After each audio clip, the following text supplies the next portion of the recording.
लीलावती देवी महिला महाविद्यालय के ऑनलाइन एजुकेशन में आपका स्वागत है। हम लोग पढ़ रहे हैं डेढ़ चतुर्थ सेमेस्टर में प्रश्न पत्र है शांति शिक्षण सतत विकास, जिसमें आज हमारा अध्याय है 11 मानवाधिकार और लोकतंत्र। सबसे पहले हम देखेंगे मानवाधिकार क्या है। मनुष्य अपना सर्वांगीण विकास समाज में रहकर ही कर सकता है। समाज में ही उसकी आवश्यकताओं की पूर्ति होती है और समाज में रहते हुए वह कुशल जीवन यापन कर सकता है। समाज की जैसी स्थिति होगी या समाज की जैसी प्रकृति होगी, उसी प्रकार मनुष्य का निर्माण होगा। यदि समाज की प्रकृति रूढ़िवादी होगी, बंद प्रकृति होगी, तो बालक या व्यक्ति रूढ़िवादी होंगे और उनके विकास अवरुद्ध होंगे। किंतु यदि समाज में लोकतांत्रिक व्यवस्था होगी, स्वतंत्रता होगी, तो उस समाज का विकास अच्छे से होगा। तो यह डिपेंड करता है समाज पर कि समाज की जो प्रकृति है वह किस प्रकार है और उस प्रकृति के आधार पर ही व्यक्ति का विकास होता है। यदि मानवाधिकार से बात की जाए तो वस्तुतः मानवाधिकार वे अधिकार हैं जो प्रत्येक मानव को मानव होने के नाते सामाजिक वातावरण में रहते हुए जीवन के विकास एवं उत्कर्ष के लिए प्राप्त होते हैं। हमारे समाज में प्रायः समानता देखने को मिलती है, किंतु धीरे धीरे समाज पतन की ओर अग्रसर है। ऐसे में लिंग, धर्म, जाति, वर्ण आदि के आधार पर भेदभाव देखने को मिल रहा है। ऐसे में एक अच्छा जीवन यापन करने के लिए या कुशल जीवन यापन करने के लिए हमें मानवाधिकारों की आवश्यकता है, क्योंकि मानवाधिकारों के आधार पर ही हम एक अच्छे राष्ट्र का विकास कर सकते हैं या ऐसे विश्व की कल्पना कर सकते हैं जो विश्व बंधुत्व पर आगे बढ़ेगा और भाईचारा की भावना को आगे बढ़ाएगा। इसके लिए मानवाधिकार अत्यंत आवश्यक है। अब हम देखेंगे मानवाधिकार का अर्थ। मानवाधिकार शब्द दो शब्दों मानव धन अधिकार के योग से निष्पन्न है, जिसका तात्पर्य है मनुष्य का अधिकार। मानवाधिकार सभी मनुष्यों, चाहे वे किसी भी धर्म, लिंग, क्षेत्र, देश या समुदाय के हों, सभी को प्राप्त होंगे। मानवाधिकारों की दृष्टि से किसी भी प्रकार का भेदभाव व्यक्ति के मध्य नहीं किया जाएगा, अर्थात विश्व के किसी भी कोने में रहने वाले व्यक्ति को मानवाधिकार प्राप्त होंगे। उसे धर्म, लिंग, क्षेत्र, देश या समुदाय के आधार पर किसी प्रकार का भेदभाव न करते हुए उसे सभी अधिकार प्रदान किए जाएंगे जो उसके विकास और उत्कर्ष के लिए आवश्यक होंगे। अब हम देखेंगे मानवाधिकारों का महत्व तथा आवश्यकता। मानवाधिकारों का क्या महत्व है, उसकी हमारे समाज में आवश्यकता क्या है, इसको हम समझने का प्रयास करेंगे। सबसे पहले है मानवता के उत्थान के लिए। मानवाधिकार मानवता के उत्थान के लिए अत्यंत आवश्यक है। यदि समाज में धर्म, लिंग, क्षेत्र, देश या समुदाय के आधार पर भेदभाव होगा या विभिन्न प्रकार से उनका शोषण होगा, तो मानवता का उत्थान संभव ही नहीं है। इसलिए यह बहुत जरूरी है कि मानवाधिकारों के माध्यम से उसे विभिन्न प्रकार की स्वतंत्रताएं प्रदान की जाए, भेदभाव रहित वातावरण का निर्माण किया जाए जिससे उसका उत्थान हो सके। इसके बाद है प्रजातांत्रिक स्थापना हेतु। प्रजातांत्रिक स्थापना तभी संभव है जब प्रत्येक नागरिक को उसके अधिकार प्राप्त हो। बिना अपने अधिकार प्राप्त किए हुए हम एक ऐसे समाज की कल्पना नहीं कर सकते हैं जो लोकतांत्रिक या प्रजातांत्रिक हो। इसलिए प्रजातांत्रिक व्यवस्था बनाने के लिए मानवाधिकारों की आवश्यकता है। इसके बाद है सर्वांगीण विकास हेतु। व्यक्ति का सर्वांगीण विकास अत्यंत आवश्यक है। यदि किसी एक पक्ष का विकास होगा तो समाज का विकास संभव नहीं है।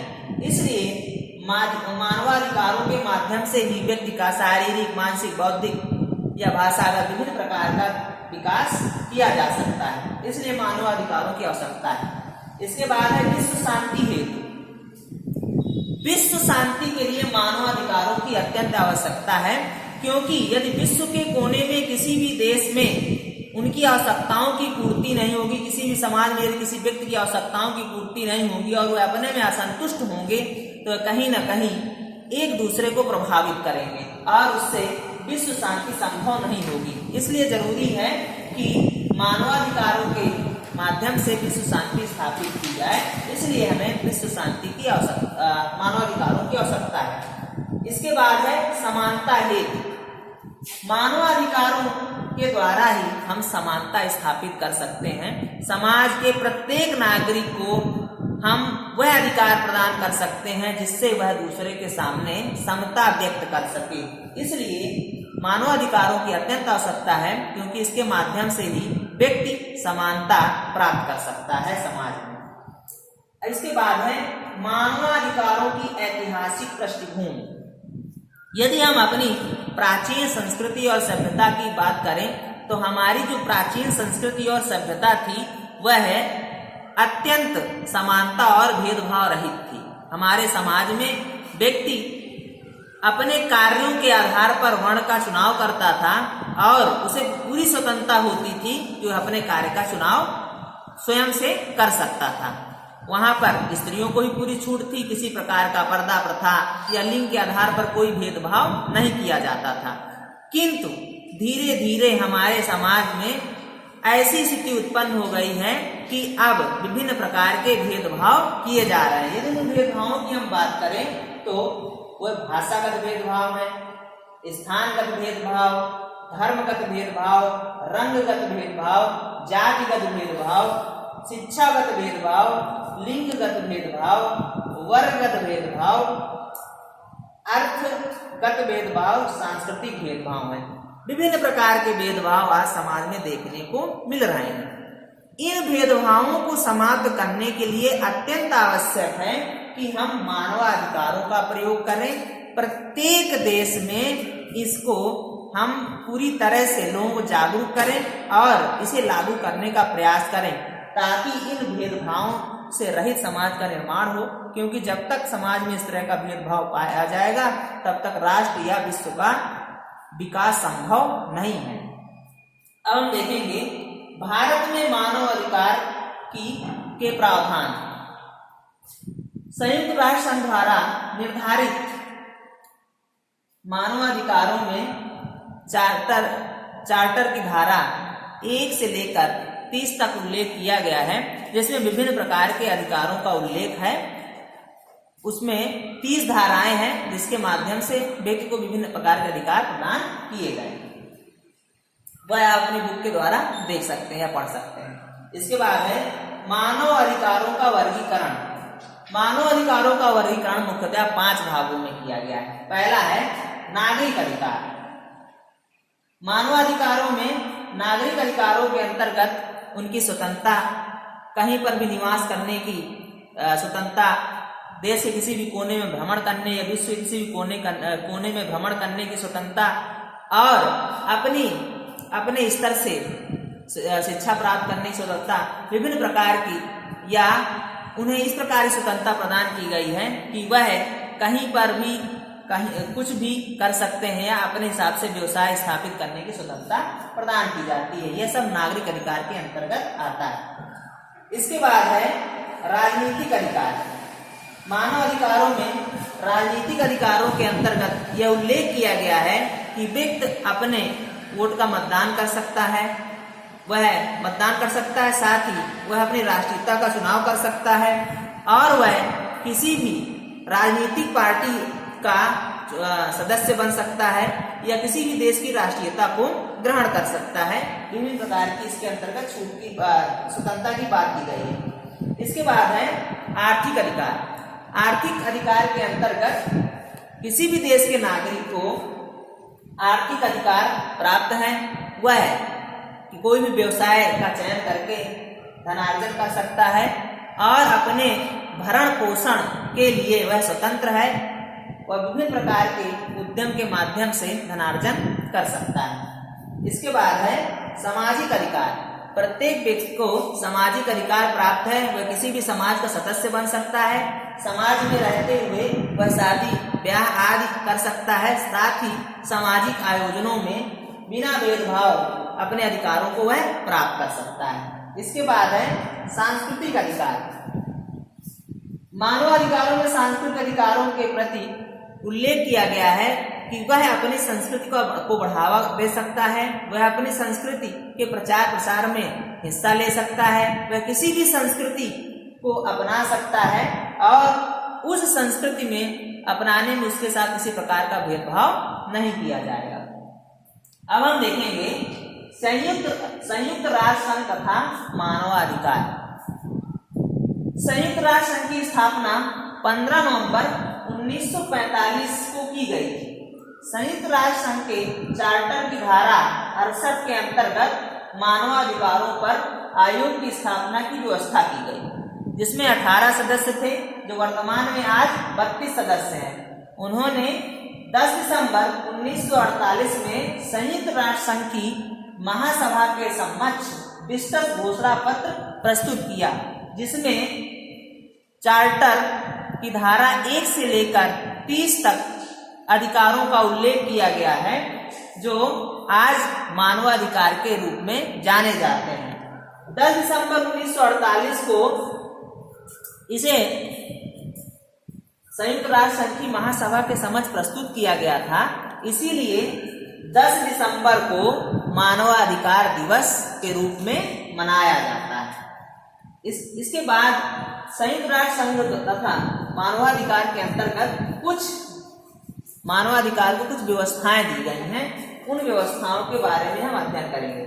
संयुक्त राष्ट्र संघ के चार्टर तथा इसकी प्रस्तावना द्वारा निम्न व्यवस्थाएं दी गई हैं। सबसे पहले है अंतरराष्ट्रीय सहयोग की प्राप्ति।